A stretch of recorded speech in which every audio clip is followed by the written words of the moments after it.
Hello, love. Welcome to Soften Up with Crystal Alexandria. If this is your first time here, welcome, darling. I'm so glad you're here.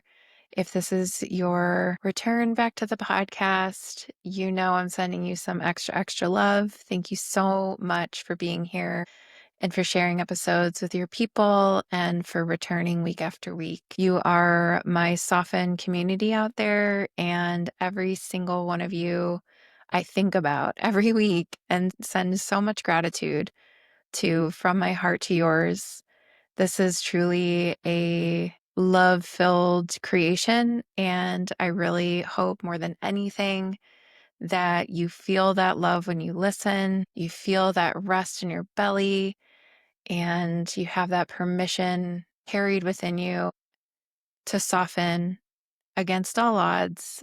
So counterculture to what we have going on here as a collective, but you deserve ease, you deserve softness, you deserve safety and grounded and rootedness in your body.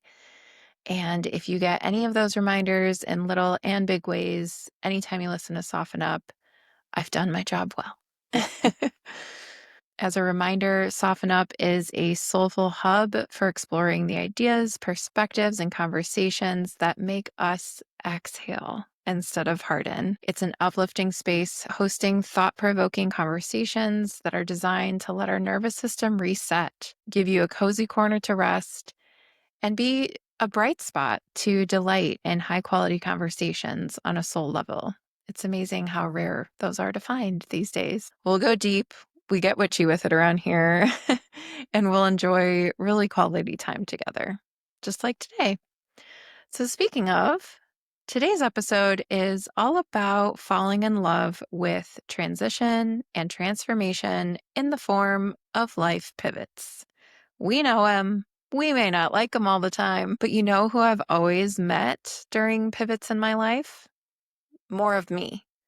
The raw version of me, the tender desires, the raw emotions, the unveneered messiness that is just being in the in between when one life or identity, relationship, existence has ended or is in the process of ending, and when a new life is beginning. It's the goo phase, if you will. Butterflies are the symbol of transformation for a reason, babes. And maybe we come out the other side more like a gooey, slimy calf out of the mama deer's belly, you know? Just keeping it real. Frail, very new to the world, and dependent on our community to give us legs again. Sometimes it's far more subtle, where only you know that there's a new change, a new you emergent inside of you. Maybe the outside changes before the inside, hair color, style, new business, new relationship, while the insides are turning over and figuring themselves out, you know? Maybe you rise like the phoenix out of that goo, spread your gorgeous, colorful wings, and fly, baby, fly. Whatever transition and life pivots look like for you, and trust me, they're different every time, it's exactly where you need to be. This episode has a unique structure to it because it was actually a two-part vlog that I sent to my Soften Love Letters email community, which you're invited to join us at the link in the show notes to be one of the ones that receive definitely the most real, behind the scenes, work in progress, sharing the inner workings of being an ease-based entrepreneur and artist, along with the practical and magical reminders to soften and seek ease in your everyday to day life. I had sent the initial vlog about the power of pivoting to my email community.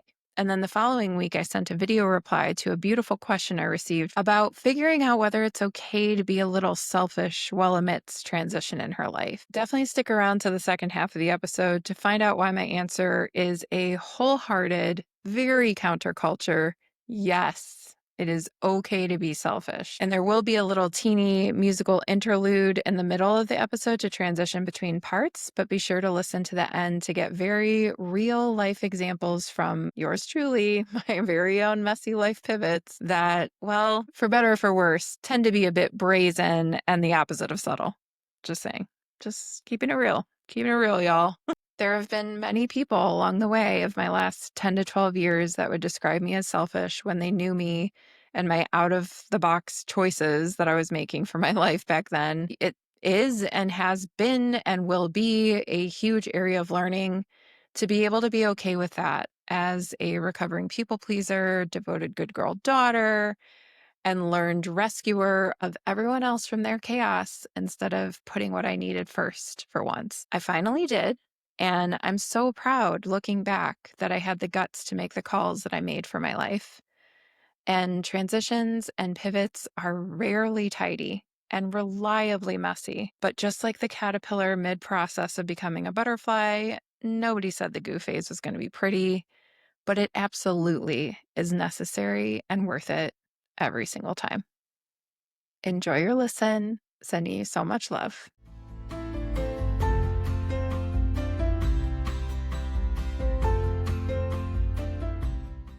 I was reflecting on the power of pivoting and how, my God, sometimes it's just necessary. We got to do it. We got to freaking do it. We got to do the pivot thing and change directions, whether we like it or not. It's just what is being called to us. And I'll tell you, ever since the summer, I have been in one big pivot. I'm pivoting, client work right now. I'm pivoting emphasis on where my daily hours are spent from more work related to more creativity related. The part that nobody talks about is all the stuff that will come up when you pivot, right? Because your energy is being put in different directions. And honestly, there's reasons why you haven't necessarily put your focus in this new lane. And those reasons can come with shadows, reasons why you didn't pick it in the first place and why you're on a whole different, maybe career or creative trajectory than you wanted to be, but maybe it felt safer financially or safer emotionally or safer what people think about you. Like, who knows? I find that intuition is my greatest companion when I'm pivoting in my life because it's this built-in tool that I've cultivated such a deep, trusting relationship with. And the more that I really lean into letting it lead, the more the answers continue to show up. Perfect example of this is with this pivot towards more creativity. I was feeling myself really bumping up against some deeply held unconscious beliefs about what I could and couldn't do, how I can go about it. It's been very interesting. This is where my journaling practice has been very helpful in helping me unpack. I could feel the block in my body. I could literally feel the block, but I didn't know what exactly it was. And I'm still working on it. So I don't even know clearly still, but it's getting more clear the more that I work with it. A perfect example of how my intuition has been like a dear friend to me through this time is this confession. It was like a surrendering of like, I could really use some help to unpack this. I feel like this has deeper roots than I maybe realize. And when I was just practically looking at it, there's a reason why I've pushed these creative goals down the line. And honestly, there's something about turning 40 that has really shifted this priority for me of like, am I going to continue to kick those creative goals down the path when life is finite for a reason to really crank this stuff out of us? I swear. It just feels like I need to make this a priority. Otherwise, it's never going to happen.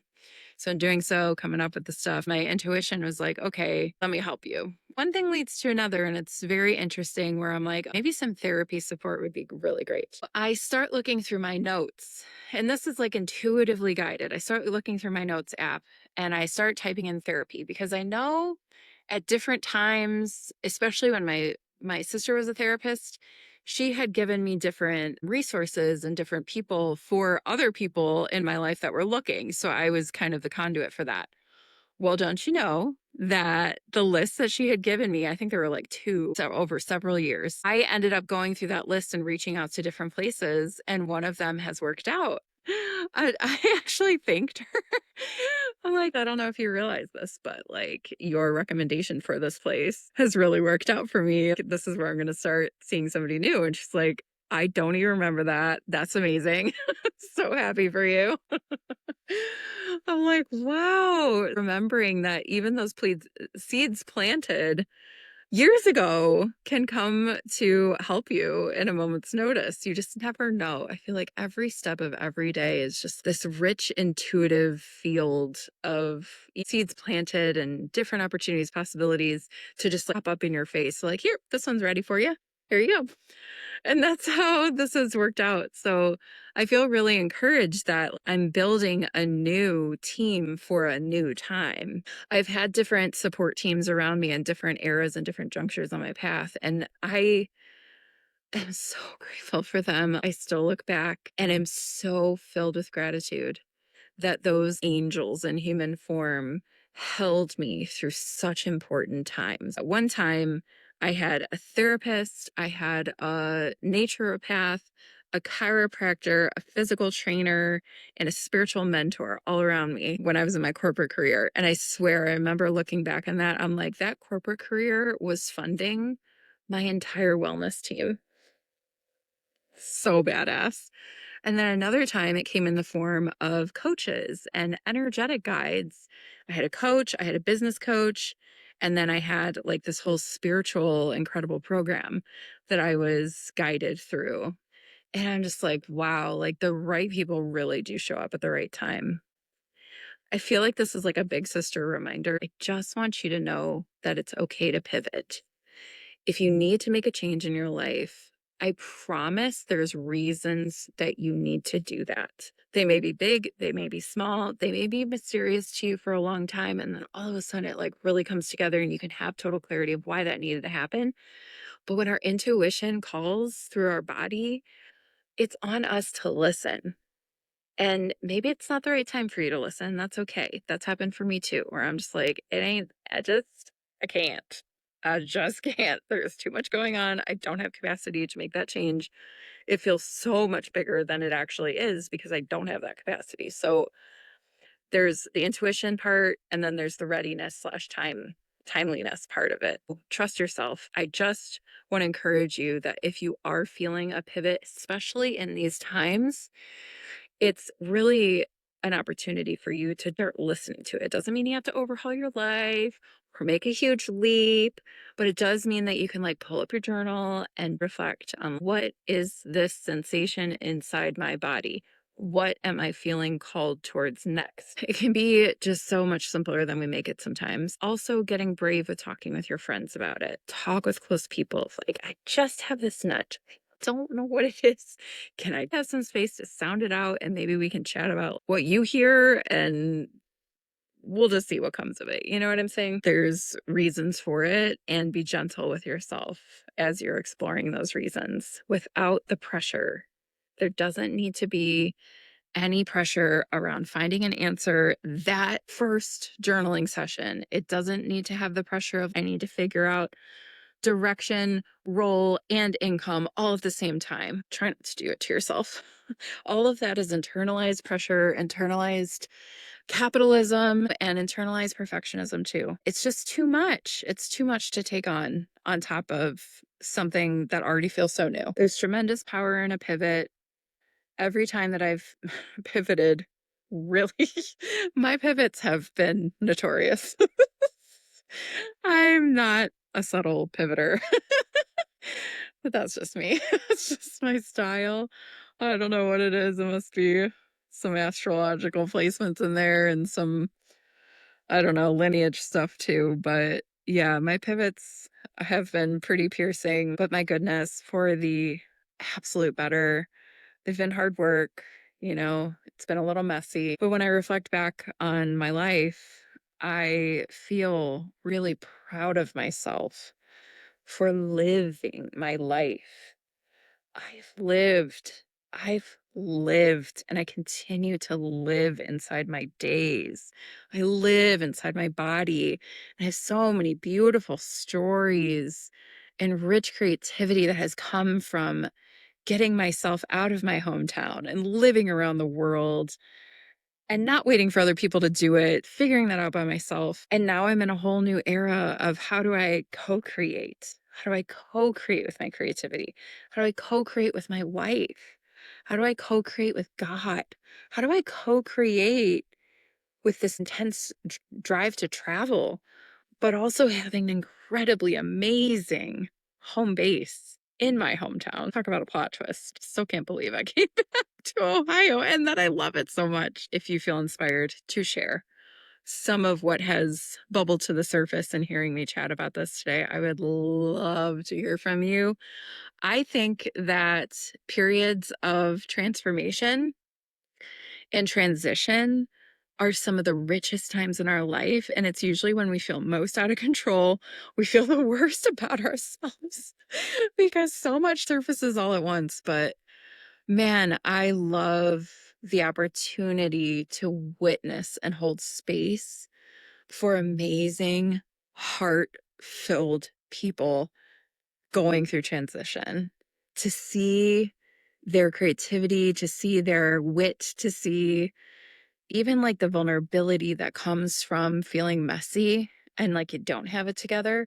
I just think that that is some of the most raw, alive moments of our lives. When I get the privilege of being let into those moments with somebody, I just feel so incredibly honored, truly. So if you find yourself amidst a pivot and a transition, I promise you, you are in such good company right now. As so much of the world is breaking down and the systems are failing us and transformation is happening at warp speed, you're not separate from it. You are a part of that. And so my prayer for you, my hope for you is that you reach for gentleness and compassion for yourself as you navigate this pivot and you navigate the newness, the uncertainty. It can be a lot. So I hope that you just wrap yourself in some gentleness and know that I'm right there with you. I'm right there with you. I'm right there with you. Okay, I hope to hear from you. Thank you so much for being here.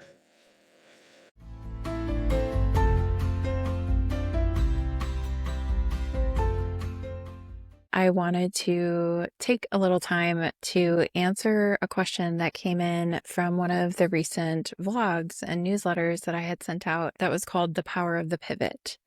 And in this video, I talked about giving yourself the permission to actually pivot in your life when you feel called, because there's almost always some greater reason behind it, even if you don't understand it in the moment. And as I'm sure you can understand, if you've ever pivoted in your life, which if you're hanging around these parts, you probably have more than once, you're a cycle breaker, you are a trailblazer in your own right, especially in our family dynamics of where we come from, what we've learned, and how we've learned to grow beyond that.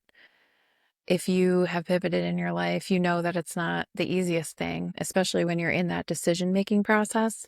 And so today's question actually is a very relevant one, and I wanted to make sure to just carve out some time to speak to it directly. So I want to just send a loving shout out to Yesenia. Thank you so much for sending this question. I love our interactions behind the scenes from the newsletters. You and others who reply to the newsletters, I just can't thank you enough for taking the time to let me know these love letters reach you and really impact your life. And I just can't thank you enough. That's my dream come true. That's what I want. So your question was, do we or should we consider or care how our own pivot affects other people? Or do we just pivot in a selfish way? That's a great question. Thank you so much for sending it. Seriously, it's a really great question, and it's a huge consideration for a lot of us. We have families and partners and all kinds of dynamics in our lives. And so considering those people in whatever degree in our decision making, it comes with a lot of intricacies, I would say.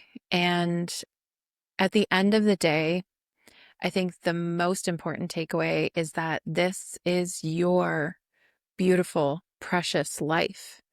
And you are the one that needs to call the shots in your own life for what you want to align to. I'm going to preface this entire answer with the fact that I am child-free, and that when I have made major pivots in my life, I have done it maybe from the outside looking in a very selfish way.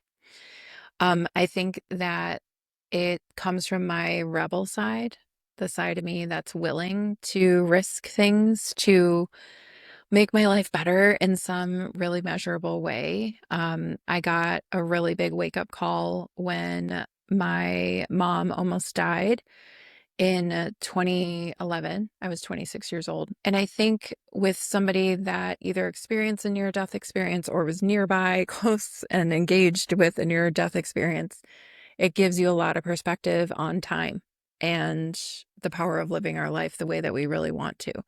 So I am also painting the context that I am pretty, what's that term? Like risk averse. What's the opposite of that?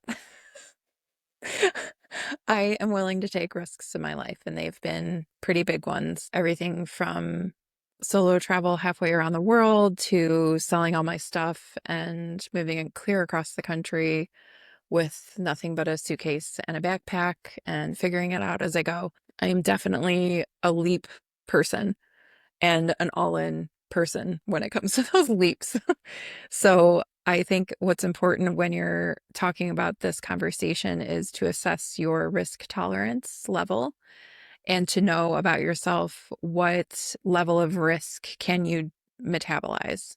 For me, it's a little higher than, well, probably a lot higher than most people. But also I'll say as I've gotten older, the risks I take or the pivots I make are a bit more, I would say, maybe grounded than they were before, you know?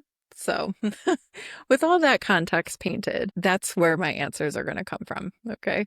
I think it's a fair consideration because when it comes to do we include other people in our pivot plans, that's going to be very individual up to you. So I'll start there. Do we or should we consider other people in our pivot? I think the only way to answer this question is to evaluate your one, core values, and two, priorities.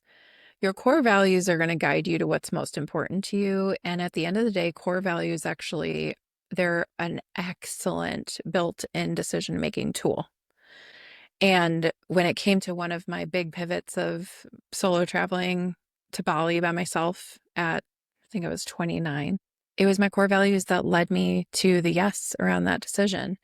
So I actually use this strategy with clients where if you were to paint your favorite day, just paint a picture of your favorite day, not literally, but like, if you were to tell somebody about your favorite day and then do that in a short amount of time, maybe a minute or two, you write it out or talk it out, go back through what you came up with. And what are the themes? Is it people? Is it freedom? Is it joy and optimism? Is it health, adventure, sustainability, right? Like you're going to be able to see what these themes are.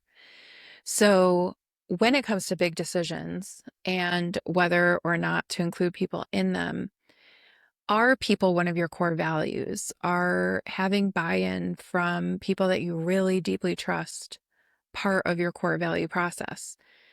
For me, because of the support system, let's just say back at when I was 29, the support system that I had didn't really see me. They wasn't as supportive as I definitely have now. I had to really kind of lean into trusting myself. So to answer the question from my 29-year-old version of would I or should I consider other people in my decision, it was the first time in my life where I actually didn't. And that's what the healing was for me in that moment. Letting your core values lead you and your priorities. If having people on board with your decision that are in your close-knit circle is part of your decision-making process, then I would say, yeah, definitely consider them. If that's how you find yourself and your own voice in your own decisions, then sure. If you tend to be a person that prioritizes other people's needs and wants and opinions over your own, then I would say when it comes to life pivots,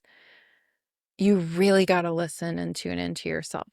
For those of you that know your human design authority, this is where your authority is unmatched as far as the power it can have in your life to help you kind of slice through the noise and listen to you. It's literally a built-in mechanism in your body to help you make decisions just like these. It's pretty amazing. So core values and priorities. The other thing to keep in mind is that this is your life. This is your life. From your birth date to your death date, you are in charge of where you steer your life. The word sovereignty really captures the spirit of what I'm trying to convey in that I don't believe in living a life separate from others. I think we need each other. But when it comes to making pivots in your life that you know you need to make, there's a reason that you know that. And then there's enough tension around it where it's making you consider a whole other path for yourself. When if you were totally harmonious in your world, a pivot would not be on your mind. You know what I'm saying? So the sovereign part of you, the freestanding soul of you, really needs you to listen to it. Yes, there's interdependence around of the people around you, absolutely. And I consider that a huge blessing if you have that in your life. I've had to work really hard in cultivating aligned, interconnected relationships in my life. And so now that I have them, it is one of my most precious gifts. And at the end of the day, I know that I live an unconventional life. I live outside of many, many, many, many norms. So even now that I'm married and I have like a stable, safe, beautiful, amazing home space that I love being in, the decision making around pivots takes a different tone and quality for sure, because I'm accountable to another person now and a doggy and a home, you know? And when I was just solo traveling, nomadic on my own around the world, it was just me. And so I didn't have to really consider a lot of other people, but now I do. And I consider that a privilege. I think that's a real blessing and beauty, but it's a little tricky to learn how to do that. If you find yourself kind of in a similar spot of like, I didn't have to consider other people before, and now I do. I would just offer your way that communication really helps. I've had to really up the amount and the quality of sharing my inner world and my inner process with my wife so that she can be in on the process while it's happening, not just me coming to her and saying, I'm doing this, buckle up or get out. Like that's very contradictory to the spirit of quality connection that her and I really center in our worlds. But that's also a core value of our relationship. You see how it comes back to core values? I think at the end of the day, it's a yes and no. I do think it's not as straightforward as we would maybe hope. But what I hope you get from this is that you and your desires, your callings are a starting point. And then the how you weave yourself from this point to that pivot is up to you, with kind of like, if you think of like from 0 to 100, this kind of like nozzle of level of engaging other people in the process, that's up to you to set. Some people can be very judgmental or very kind of like negative Nellies of like, but what if this happens? A lot of fear, like, what if this and what if that? And they don't even give time to entertain your question, entertain the possibility of your pivot. And in that case, I would say, keep it close to your heart, keep it close to your chest, be very selective with who you share and who you let into your process so that you can be in the space of possibilities, which, let me tell you, there's a lot of people that cannot hang in that space. It is how it's happening right now or nothing. And for me, I find it very difficult to be around folks like that, because that is a level of closed-mindedness that shuts down all my creativity, shuts down all my soulful considerations. I need folks around me that are willing to hang in the tension of not knowing, hang in the tension of uncertainty, hang in the, I wonder what would happen. Oh God, I don't know. I don't know. What should I do? I don't know. I don't know, but we're figuring it out and we're talking our way through it. And that process is so tender. So I want to just make sure that you advocate for your vision and also protect it. It's very, very important. And that is a cherished process that I hope you care for yourself very gently inside of. I hope that's helpful. There's plenty more I want to share with you, but one at a time. And keep an eye out for more weekly newsletters. I'm so grateful for you and sending so much love and care.